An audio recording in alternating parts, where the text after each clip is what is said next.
Hi there, my name is Jane. I'm a tutor for Self-Lanarkshire Leisure and Culture. I'm going to show some watercolour techniques for working on top of different surfaces with an abstract background and using masking fluid as a resist to your subject matter. So this week I want to look at putting some interesting backgrounds, kind of abstract backgrounds onto any subject matter really, but this week we're going to do trees, and we've already had a look at using masking fluid. We'll have another look at that, and I'll show you how to mix it and how to apply it. So I'll just introduce some of the materials that you're going to need. A brush. I'm actually using probably a bigger brush than you might imagine that I would need for something delicate like watercolours, but sometimes that's actually an advantage. If you want, you can use a pencil to do an outline. Again, you don't really need to use it if you don't want to. And you might, at the end of it, work into the picture with some pigment liner, and that's either one of these brands will do for that. And also, you're going to need some masking fluid and a little bit of fairy liquid and something to mix it in, masking tape and some water. So with the masking fluid, what you do with this is, this is quite a deep vase, but if you get a shallower one that's probably a bit better. But what to do is just put a little bit into the bottom of the jar and add just a drop of washing up liquid. And with the end of your brush, just give that a really good stir. But what that will do is that is going to be highly beneficial when you start painting with the brush, because masking fluid will ruin your paintbrush, but if it has a little bit of washing up liquid in it, once you finish doing your painting, if you immediately wash it with a little bit of soapy water, your brush will be absolutely fine. These are an example of what we're kind of looking to do when we finish. As you can see, they have done a kind of quite a simple method of drawing trees, which I'll go over, and there's some nice abstract backgrounds that have been done on top of the masking fluid. So with this one in particular, you can see quite clearly where the masking fluid has been put down. And in the background here, what I've done is I've painted some squares, starting off with the lighter watercolour and then working my way as it's dried, putting darker valued colours onto the background so that you have this kind of square effect. And I've done the same thing here to put some shadows down, just to make a little bit of a connection between the kind of sky area and the shadows. Exactly the same technique I've done with this. Now, what this is a little bit of music sheet that I've photocopied. If you have old music sheets, or you've come across them and you want to use the originals, that's brilliant. Some people feel a bit iffy about books and original sheets like that being used. So if you do, just photocopy it, and you just get a kind of normal photocopy paper to paint on, and it does work. But this way you get, not only do you get this kind of abstract design at the back and the trees, but you get something else kind of working away at the back in the background. And the same with this one. This is actually from a very ancient book that I found in a charity shop, and I've actually used the real paper there. You can see at the back, that's the story. And I've done exactly the same technique in orange here. So I started off with pale watercolour squares and just tipped the squares, let the palest colour dry, then do the next square slightly darker, let that dry, then do the next one, it's orange, and let that dry. And this is all before you peel off the masking fluid. So what I'll do is I'll work my way step by step through this process to show you exactly how it's done. So what I'm going to do is show you how to draw a tree in a very straightforward way with a few simple instructions. I'm going to work on watercolour paper because it's obviously the most suitable thing for the watercolour paint. I've got the examples of the paper and the book here, so you can keep referring to it as I'm working just to see what you think about the colours and how they come up. With the watercolour paper, your colours are going to be sharper because the paper is going to absorb the watercolour paint better.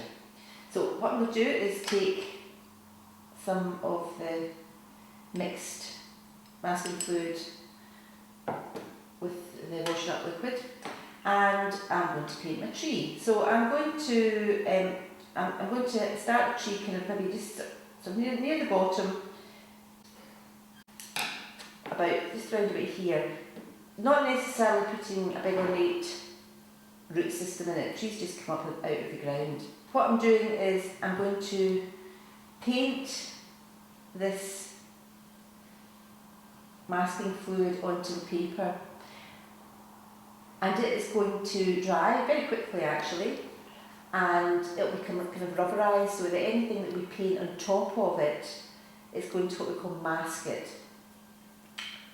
Here are the rules for drawing a tree. Make sure that the trunk at the bottom is the widest part of the tree, and as you go up it's going to narrow ever so slightly, and then at some point it decides, when all the nutrients are correct, that it's going to sprout another branch off there. Now where this branch starts here is going to be wider than where it ends up at the top, so every time you branch off from the main root, you have to make sure that the end point is narrower. And there's a couple of reasons for that. If you exaggerate it ever so slightly when you're painting it, in real life the tree would just fall over if it was all the same thickness all the way up. So just remember, always pull that, make it quite thick,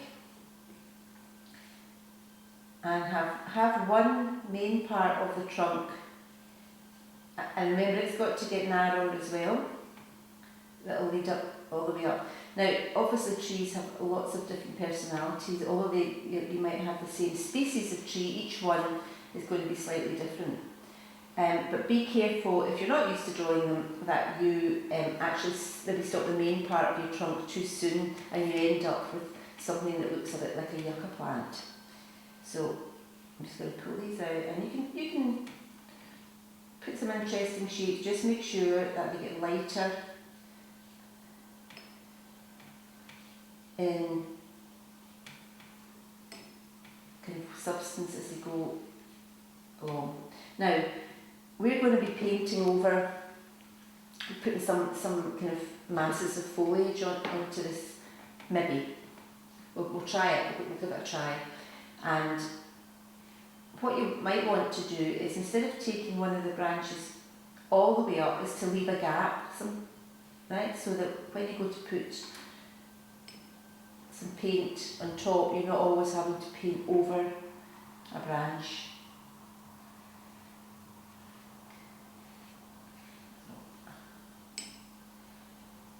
Keep it quite simple.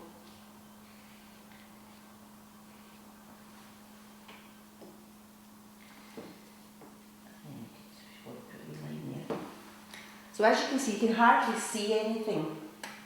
You can hardly see anything there. And if I show you what it might look like on a bit of photocopied music paper, you can see it's slightly yellow and a bit shiny. It will dry shiny, and you'll be able to rub that off once you've painted over it. And that's the same here with this. I don't know if you can see, it's slightly shiny there. So you won't see much at this stage. Another interesting surface that you could also think about photocopying or working on is a matte surface, because you've got all these interesting lines going around the back of it. So remember, you need to clean the brush immediately with a little bit of soapy water, and it will be absolutely fine. Right, while this is drying, I am going to change this for one that I've already done on a little bit of photocopied music sheet. And I'm going to start applying the background. Now again, it does matter what material that you're working on when you're painting.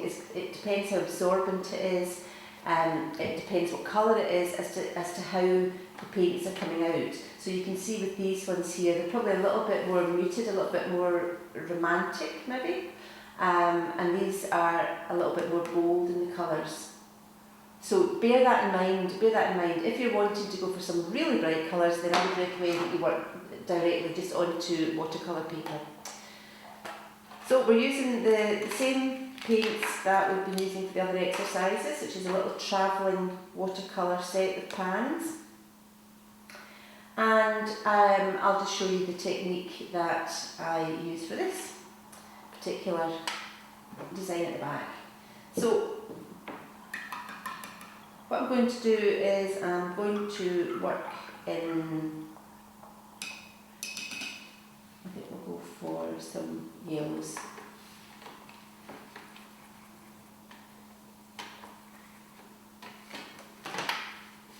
Now the more water you put into the watercolours, the milder the value. Okay, so I'm going to go for quite strong colours even initially, just now. And this is completely dry, so I'm going to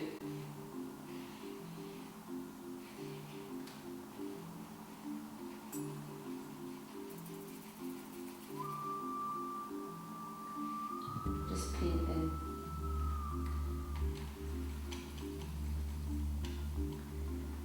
quite strong colours, but what I'm going to do is I'm going to make sure that the direction of the squares is slightly different every time I paint it. Now all I've done here is I've added a little bit more yellow and a little bit more water.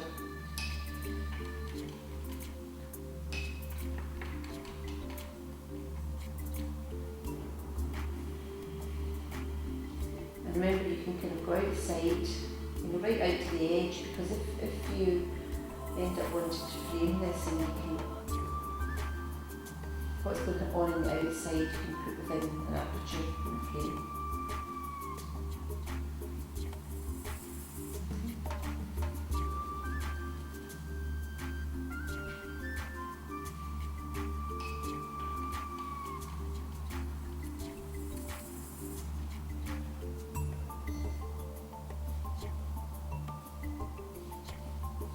What you have to do is you have to make sure that these are completely dry before you paint and top off them, otherwise what will happen is it'll all run. You might want that, it's fine, but just be aware that that's going to happen, that the colours will run into each other if you don't leave them dry.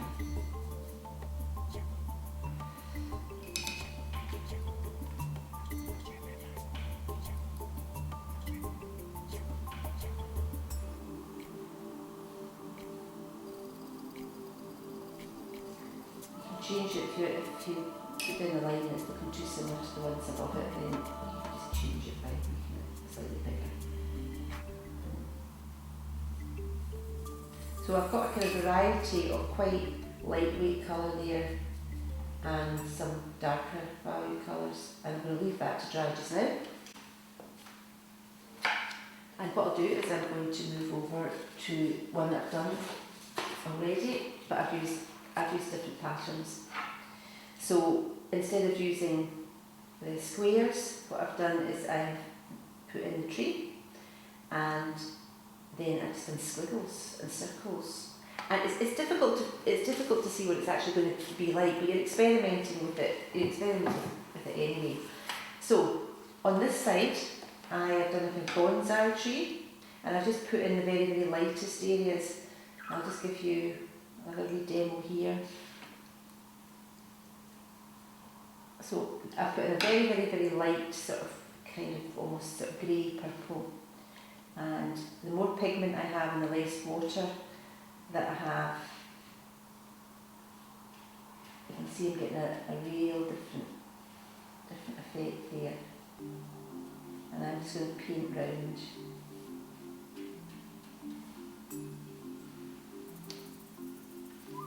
And you can paint right over the masking fluid.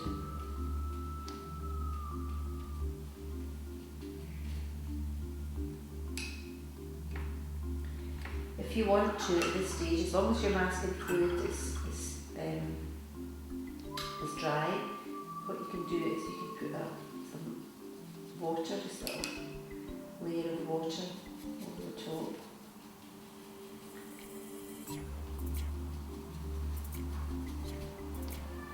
And then drop.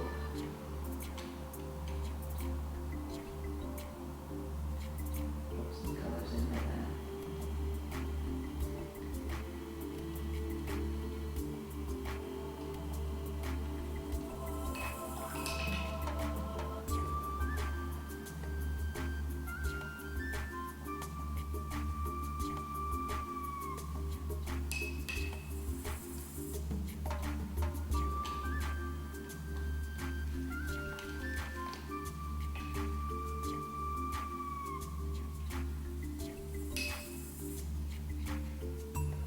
Move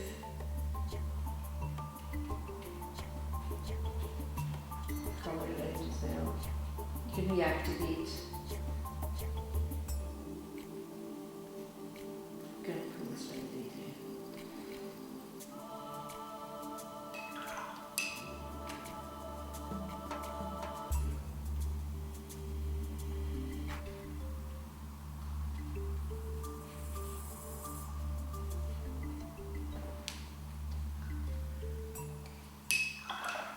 Okay, and it looks pretty messy, but that's what you want. Now you can see I kind of covered up these little grey whirls because I've kind of changed my mind. There we go. Right, let's just leave it like that. I'll leave that to dry. So now that these are dry, I'll just give you a small demo on how to kind of work over it. It would look kind of similar to this one up here, where we've still got the masking fluid down, but we can change the values, the darkness and the lightness of the colours. You could do this in circles, you could do this in triangles, you can do it any way you like. But what to do is make sure that you fill in all the way up. Just in a similar way here, going right up to the very edge.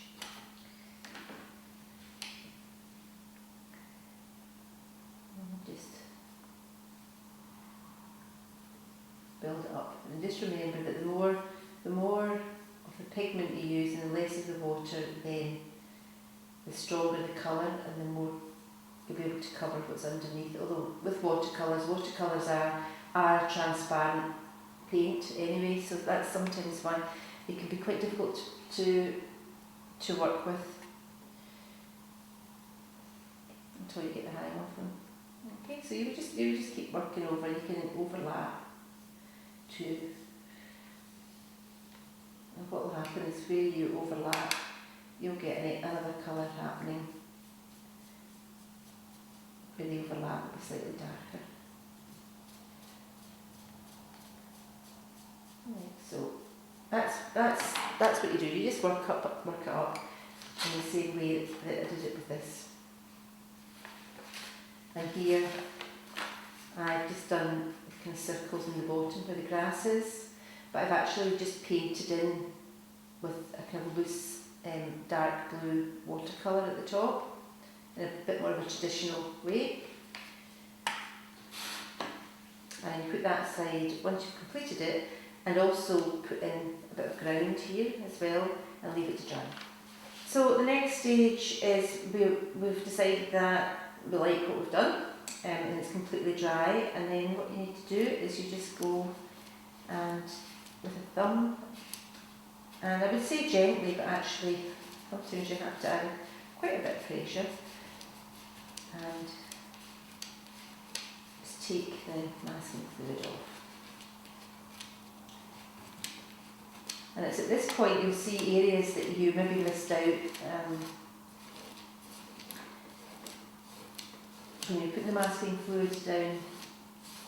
So what I've done with this particular tree is I've actually added in the foliage.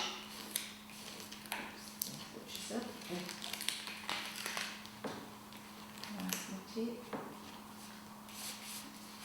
You can see I've put in the shapes of the tree, but I've actually also masked off areas where I want the foliage to be.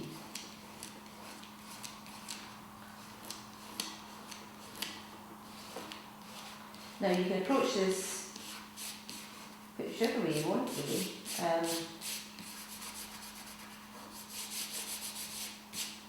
You could decide you want to leave it completely white, like this example, or you can work into it with pen, which is just, I'm using one of these pigment liners, Staedtler ones, they're waterproof, so you could work into that and then add on top of it. But what you can also do is you can take a bit more of a traditional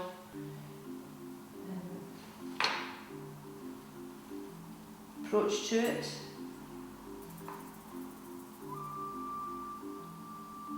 And I'm using a little bit of burnt umber and a little bit of blue. Bring that down. And again, my brush isn't terribly fine, but what I'm going to do is I'm going to just sort of paint in.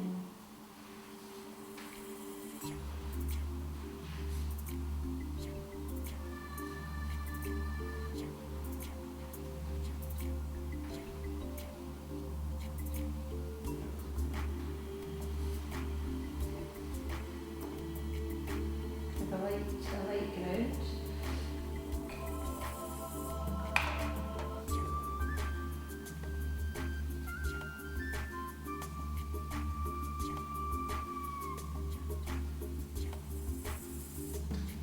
And I'm not doing the whole of the trunk because I will go back over that with slightly dark colour, but just a few layers in. And then I think I'll go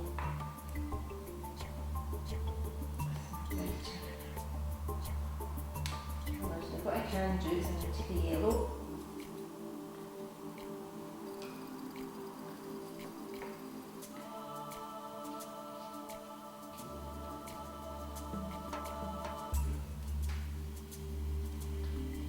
okay, some of the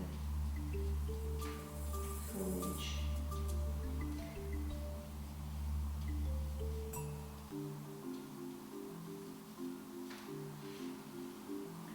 Keep things quite loose. And again, if it's very watery, then just make sure that when you go to do the next layer, that it's dry. If you don't, then you can expect it to get quite watery.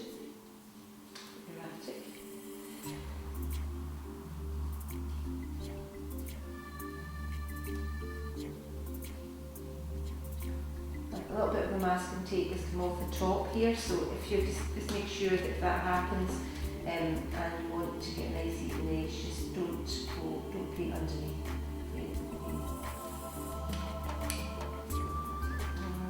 Here, I'm going to just go in here a little bit more rapidly because it's a slightly heavier colour.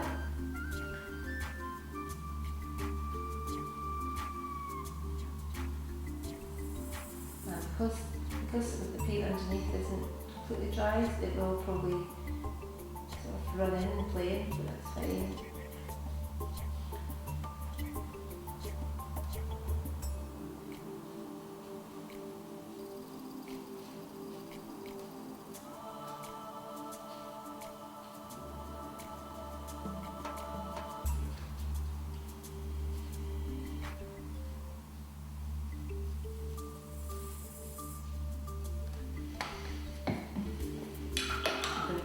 out into the trunk and mix some burnt umber, some ultramarine blue. So I've got really quite a dark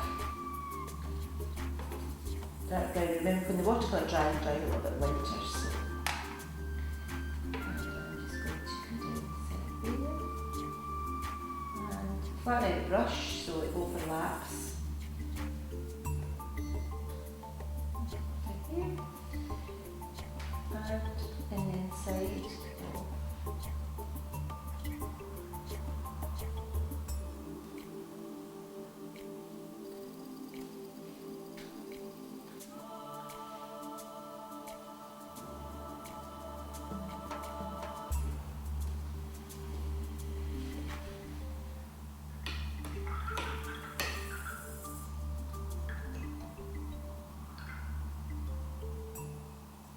So you can see that you're kind of building up in layers. I'll take this off. Get a little in the edge. Always pull the masking fluid, the masking tape away from the painting so that you don't pull the painting off with it. And don't worry if you have got a little bit of bleeding coming up onto the edge here, because like I say, if you are going to frame it, what you can be doing is you can frame it right up to the edge. If you've missed any bits out, like here for instance, then you can really gently just add in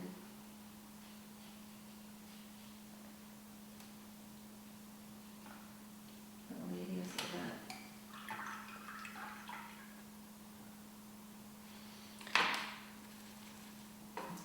Slightly darker shadow.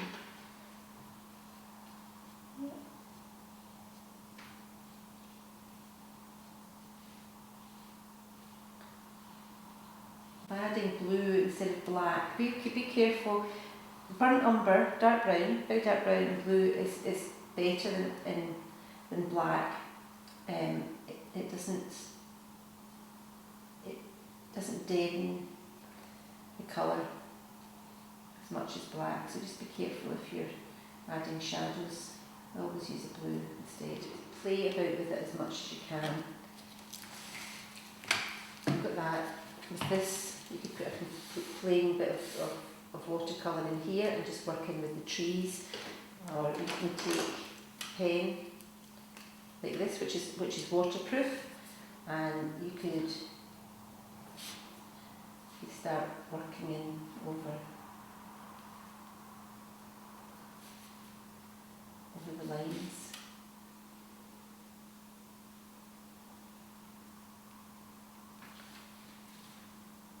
It's up to you. There's an example here if you're thinking of trying that. So I hope you've enjoyed this. It's just a few techniques working towards a finished piece of work, but it's entirely up to you really what direction you go. With this one I didn't use ink, I just went into the whites of the trees with little marks of watercolour. And remember, it's quite good fun to experiment with the surface that you're painting on. There you go. Well, thanks for listening.